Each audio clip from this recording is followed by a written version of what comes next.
પ્રણામ. માધવ ઓનલાઈન એજ્યુકેશનમાં તમારું સ્વાગત છે મિત્રો. હવે આપણે થર્ડ લેક્ચર સેકન્ડ યુનિટનો ચાલે છે અને આ થર્ડ લેક્ચરમાં પહેલાંમાં આપણે એક્ટિવિટી 1, 2, 3 જોયા હતા અને સેકન્ડ લેક્ચરમાં આપણે પાઠ શીખ્યા હતા. એમાં થોડોક બાકી રહ્યો હતો, જે હવે આગળનો જે બાકીનો ભાગ છે આપણે પૂરો કરીશું અને સાથે પ્રશ્નોના જવાબ પણ તમારે જોઈને લખવાના રહેશે અને એક્સરસાઇઝ પણ કરવાની રહેશે. તો આપણે આગળ ભણવાનું શરૂ કરીએ. However, Tansen knew how to get round of him. તાનસેને અને અકબર રાજાએ પ્રયત્ન કર્યો કે ભાઈ સંત હરિદાસ ગાય, પણ આ તો એમને ના પાડી દીધી કે હું નહીં ગાઉં. અને તાનસેન એમનો ફેવરેટ વિદ્યાર્થી હતો, છતાં પણ એમને ના ગયો. પણ તાનસેન હોશિયાર હતો. હાઉએવર તાનસેન જાણતો હતો હાઉ ટુ ગેટ રાઉન્ડ હિમ, કેવી રીતે એમની પાસે કામ કઢાવવું, કેવી રીતે તાનસેને એગ્રી કરવા ગાવા માટે. He offered to sing before his guru, એમણે કીધું તો ગુરુજી હું કંઈ સંભળાવું. તાનસેન સેંગ, પછી તાનસેન ગાવા લાગ્યો. He made some mistake again and again, mistake એટલે ભૂલ. તે વારંવાર ભૂલ કરવા લાગ્યા. હવે કોઈ પણ શિક્ષક પોતાનો વિદ્યાર્થી ભૂલ કરે ચલાવી લે નહીં, તો એ ગાતી વખતે વારંવાર ભૂલ કરવા લાગ્યા. તો તાનસેનને કહે છે Sant Haridas, that's not right not Tansen, આ બરાબર સૂર નથી. ક્રાઇડ ઇઝ ગુરુએ બૂમ પાડીને કહ્યું. What has happen to you sad the ગુરુ, ગુરુજી કહે છે કે તને શું થયું છે ભાઈ, મેં શીખવાડ્યું છે કંઈક, કેમ આવું ગાય છે. તાનસેન પ્રિટેન્ડેડ એટલે શું કહેવાય, નાટક કરવું, ઢોંગ કરવું. તાનસેને ઢોંગ કરવા લાગ્યો. નોટ ટુ અન્ડરસ્ટેન્ડ, કે એના જે ગુરુજી કહે છે ને એ સમજતો નથી. He made the same mistake again and again, તે એની એ ભૂલ વારંવાર કરવા લાગ્યા. સંત હરિદાસ બીકેમ એંગ્રી, સંત હરિદાસ બહુ ગુસ્સે થઈ ગયા. He took the tanpura from Tansen's hand, એમણે તાનસેનના હાથમાંથી તાનપુરા ઝૂંટવી લીધો. હી સેંગ રાગ દરબારી, પછી એમણે દરબારી રાગ ગાયો અને પછી ઇન ધ રાઇટ વે, એ પણ સાચી રીતે, કેમ કે તાનસેન ખોટી રીતે ગાતો હતો. He went on to the next, પછી બધા વારાફરતી બધા જ રાગ, કેદાર છે, મલકંશ છે, બધા જ રાગ એમને ગાયા. આના પ્રશ્નો જોઈ લઈએ તમારા માટે. Which raga did Tansen sing before his guru, ગુરુજીની સામે એમણે કયો રાગ ગાયો તાનસેને. તો આપણે તાનસેન સેંગ, ડીડ છે એટલે સિંગનું શું થઈ જશે, sang. Tansen sang Darbari raga before his guru. What trick did Tansen play, કઈ યુક્તિ તાનસેને અજમાવી. તો Tansen made the same mistake again and again while singing raga Darbari, જ્યારે દરબારી રાગ ગાતા હતા ત્યારે એકની એક ભૂલ વારંવાર કરવા લાગ્યા. હુ વોઝ એંગ્રી, વાય, ગુસ્સે કોણ થયું અને શા માટે. તો હુની જગ્યાએ નામ મૂકી દો. Sant Haridas was angry because Tansen made same mistake again and again, વારંવાર એકની એક ભૂલ કરતા હતા. આગળ જે બાકી છે પાઠ પૂરો કરી દઈએ. The sweetness of his voice, સંત હરિદાસના અવાજની મીઠાશ સ્પ્રેડ ઓલ અરાઉન્ડ, ચારે બાજુ ફેલાઈ ગઈ. Both the king and Tansen forgot where they were, તેઓ ક્યાં છે એ બધું જ ભૂલી ગયા. The king realized that, રાજાને ખબર પડી કે તાનસેન વોઝ રાઇટ, તાનસેનની વાત તો સાચી હતી કે એનાથી પણ સારું ગાય છે. He certainly never heard any music like before, આજ સુધી ક્યારેય એમને આટલું સુંદર ગીત સાંભળ્યું હતું નહીં. He said, એમણે કહ્યું, I agreed, હું સંમત છું તારી સાથે Tansen. Sant Haridas is the greatest musician, ખરેખર સંત હરિદાસ એ સૌથી મહાન સંગીતકાર છે. No other musician is so great as him, બીજો કોઈ સંગીતકાર એમના જેટલો મહાન નથી. આગળ. They walked back silently, walked એટલે ચાલતું થવું. એમને જોઈ સાંભળી લીધા પછી ત્યાંથી જવા લાગ્યા. They walked back silently. તેઓ ચૂપચાપ ચાલી રહ્યા હતા. Then the king broke the silence. પછી રાજાએ સાયલેન્સ તોડી, મૌન ચૂપકીદી તોડી અને કહેવા લાગ્યા, why can't you sing like him ઉસ્તાદજી? રાજા પૂછે છે તાનસેને કે તમે કેમ એમના જેવું નથી ગાઈ શકતા ઉસ્તાદજી? તો તાનસેન ખૂબ સરસ જવાબ આપે છે. તાનસેન સ્માઇલ. તાનસેન હસીને કહે છે, શહેનશાહ સાહેબ, આઈ સિંગ એટ યોર કમાન્ડ. તમે મને હુકમ કરો અને હું ગાઉં છું. બરાબર? તમે કહો દરબારી તો દરબારી, તમે કહો દીપક તો દીપક, તમે કહો ને હું ગાવા લાગું છું. The command of the king of Hindustan. અને આ હુકમ કોનો છે? હિન્દુસ્તાનના રાજાનો છે કે જેને મારે અમલ કરવો પડે.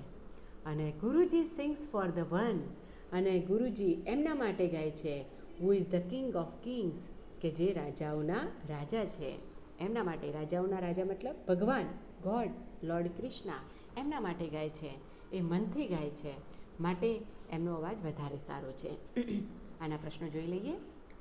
Vote did the king agree? શેના માટે રાજા સંમત થયા? તો ત્રીજા શબ્દથી જવાબ શરૂ થશે અને ડીડ છે એટલે ક્રિયાપતિ છેડે ડી પ્રત્યય લાગશે. The king agreed that. રાજા સંમત થઈ ગયા. સંત હરિદાસ વોઝ ગ્રેટેસ્ટ મ્યુઝિશિયન. સંત હરિદાસ સૌથી મહાન સંગીતકાર હતા. આગળ વધીએ. At whose command did Tansen sing? Tansen કોના આદેશથી ગીત ગાય છે? તો Tansen sang at the command of the king of Hindustan Akbar. જે તાનસેન છે એ હિન્દુસ્તાનના રાજા અકબરના કમાન્ડથી ગાય છે. અને for whom did Guruji sing? Guruji કોના હુકમથી ગાય છે? તો Guruji sang for the God, the king of kings, કે જે રાજાઓનો રાજા છે, ભગવાન માટે ગાય છે. હવે નીચે એક્સરસાઇઝ આપેલી છે તો આપણે જોઈ લઈએ. એમાં એવું છે, mark true or false for the sentence. હવે તમારે નીચે સ્ટેટમેન્ટ આપ્યા છે એ હું વાંચીશ, સમજાવીશ અને પછી તમારે ટ્રુ કે ફોલ્સ લખવાના છે. પહેલું છે, Tansen agreed that he was the best singer. Tansen સંમત થઈ ગયો કે એ સૌથી શ્રેષ્ઠ સિંગર છે, મતલબ તે ગાયક છે. તો શું વાત સાચી છે? ના. તો શું લખશો? ફોલ્સ. સેકન્ડ જુઓ. સંત હરિદાસ લીવડ ઇન એ હટ. સંત હરિદાસ એક ઝૂંપડીમાં રહેતા હતા. કેવી વાત છે? સાચી છે. ત્રીજું જોઈએ. સંત હરિદાસ કેમ ટુ અકબર્સ કોર્ટ. સંત હરિદાસ અકબરના દરબારમાં આવ્યા. ખોટી વાત છે ને? તો ફોલ્સ. આગળ. સંત હરિદાસ કુડ નોટ સિંગ વેલ. સંત હરિદાસ સારું ગાઈ નહોતા શકતા. આ પણ ખોટી વાત છે. તો શું લખશો? ફોલ્સ. એફ લખી દેજો. તાનસેન મેડ સમ મિસ્ટેક ડેલિબરેટલી. ડેલિબરેટલી એટલે ઈરાદાપૂર્વક, હાથે કરીને. તાનસેને કેટલીક ભૂલો ગાતી વખતે હાથે કરીને કરી હતી. તો સાચી વાત છે. તો ટ્રુ લખો. આગળ વધીએ. The king agreed that Sant Haridas was a wonderful singer. રાજા સંમત થઈ ગયા કે સંત હરિદાસ એ અદ્ભુત શું છે? ગાયક છે. તો એ સાચું આવશે. ટ્રુ લખજો. આગળ જોઈએ વિદ્યાર્થી મિત્રો. હવે એમાં તમારે what do this lines from the lesson mean? આ જે લાઇન છે આપેલી છે એમાં પાઠની અંદરથી લીધેલી છે. એનો મતલબ શું થાય છે? Tick mark the correct answer. એટલે ઉપર લાઇન આપેલી છે એનો સમાનાર્થી અર્થવાળી નીચે લાઇન આપી છે એ તમારે લખવાનું છે. There is someone who sings better than I. તો આનો સિમિલર અર્થવાળું એબીસીમાં કઈ છે? There is someone who sings better than I. કોઈ એક છે કે જે મારા કરતાં પણ સારું ગાય છે. તો વાંચીએ તો I sing better than someone. હું બીજા કરતાં સારું કહું છું. Someone sings better than I do. મારા કરતાં કોઈક સારું ગાય છે. Someone sings as well eyes do. કોઈક મારા જેવું જ ગાય છે. તો કઈ સૂટ થશે? બી. તો એકનું સ્ટેટમેન્ટ લખો અને ડાયરેક્ટ જવાબ બી લખી દેજો. આગળ વધીએ. I am afraid he will not come. શહેનશાહ, મને લાગે છે કે તે અહીંયા આવશે નહીં. તો આના સમાનાર્થી અર્થવાળી લાઈનો જોઈએ તો નીચે એબીસીમાં વિકલ્પોમાં I am afraid that he will come. મને એવું લાગે છે કે આવશે. તો એ તો છે નહીં. I am not afraid of him, હું એમનાથી ડરતો નથી. આવું તો કંઈ આવતું જ નથી. નીચે જુઓ, I am afraid that he will refuse to come. મને એવું લાગે છે કે જો આપણે એમને આમંત્રણ આપીશું પણ એ ચોખ્ખે ચોખ્ખી ના પાડી દેશે. તો આ સી બરાબર લાગે છે. આગળ વધીએ. ત્રીજું વાક્ય છે, but Tansen knew how to get round him. Tansen જાણતા હતા કે કેવી રીતે એમની પાસેથી કામ કઢાવવું, કેવી રીતે એમને એગ્રી કરવા. તો એના ઓપ્શન છે 3, એમાંથી કયું સુટેબલ છે જોઈએ આપણે. તો Tansen knew the way around. Tansen એ રસ્તો આજુબાજુનો જાણતો હતો. Tansen knew how to get Sant Haridas to સિંગ. તાનસેન જાણતા હતા કે કેવી રીતે સંત હરિદાસ પાસેથી ગવડાવવું. ત્રીજું, Tansen knew that he could go round him. Tansen જાણતો કે તેમની આસપાસ ફરશે. તો એ સૂટ થતું નથી. બી આવશે. કયું આવશે? બી.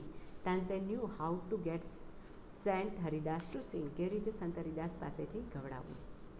આગળ જોઈએ. ચોથું વાક્ય છે, I Singh at your command. તમે મને હુકમ કરો છો અને હું ગાઉં છું. તો એના 3 ઓપ્શન છે. I sing because you ask me to. હું ગાઉં છું કારણ કે તમે મને કહો છો. Your command is musical for me. તમારો હુકમ મારા માટે સંગીત છે. You sing at my command. તમે મારા હુકમ પ્રમાણે કામ કરજો. તો કયું આવશે? પહેલું આવશે. રાજાને કહે છે તાનસેન કે તમે મને કમાન્ડ કરો ને હું ગાઉં છું. પાંચમું જોઈ લઈએ છેલ્લું ઓપ્શનમાં. Guruji sing for the one who is the king of kings. Guruji એમના માટે કહે છે કે જે રાજાઓનો રાજા છે. તો છેલ્લું આવશે. ગુરુજી સિંગ્સ ફોર ધ ગોડ. ગુરુજી કોના માટે કહે છે? ભગવાન માટે ગાય છે.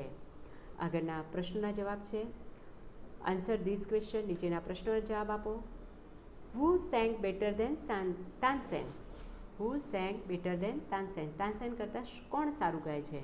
તો આમાં તમારે સીધું હુની જગ્યાએ નામ મૂકી દેવાનું છે અને બાકીના શબ્દો એમના એમ. તો હુની જગ્યાએ સંત હરિદાસ લખી દો, બાકીના શબ્દો એમના એમ. Sant Haridas sang better than Tansen. બીજો પ્રશ્ન છે, વેર ડીડ સંત હરિદાસ લીવ. સંત હરિદાસ ક્યાં રહે છે?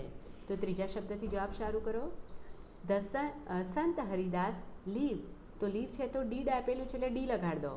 Sant Haridas lived in Vrindavan. Okay. ત્રીજો પ્રશ્ન જુઓ.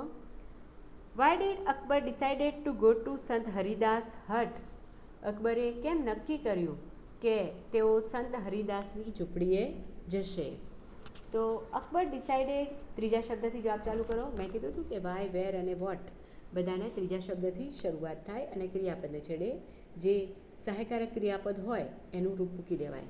તો અકબર ડિસાઇડેડ, ડીડ છે એટલે ડિસાઇડેડ લખવું પડશે. Akbar decided to go to Sant Haridas but hut because he sang better than Tansen. એ એટલા માટે ત્યાં ગયા હતા કે તે તાનસેન કરતાં વધારે સારું ગાય છે. ચોથું પ્રશ્ન છે, what condition did Tansen put before the king. કઈ શરત તાનસેને મૂકી? કોની સામે? રાજાની સામે. કે તમને હું લઈ જાઉં ખરા, પણ કઈ શરત મૂકી? તો Tansen told Akbar that he would not go to Sant Haridas as a king. કે તમે સંત હરિદાસ પાસે એક રાજા તરીકે નહીં જવાનું. છેલ્લો પ્રશ્ન છે, how did Tansen gate Sant Haridas to સિંગ. તાનસેને કેવી રીતે સંત હરિદાસ પાસે ગવડાયું? તો તાનસેન સેંગ રાગ દરબારી. તાનસેને દરબારી રાગ ગાયો. But he made some mistake again and again. Darbari raga ગાતા ગાતા એને વારંવાર ભૂલો કરવા લાગ્યો. ધીસ મેડ સંત હરિદાસ એંગ્રી. અને આનાથી સંત હરિદાસ ગુસ્સે થઈ ગયા. સો હી સેંગ રાગ દરબારી ધ રાઇટ વે. પછી તેમને સાચી રીતે દરબારી રાગ ગઈ સંભળાવ્યો. તો મિત્રો, આટલે સુધીની એક્સરસાઇઝ તમે તમારી નોટમાં લખી દેજો, હાર્ડવર્ડ્સ લખી દેજો. બરાબર છે? તમને સ્ટોરીમાં મજા આવી હશે. સરસ પાઠ હતો. ચલો મળીએ ફરીથી. પ્રણામ. નેક્સ્ટ લેક્ચરમાં મળીશું.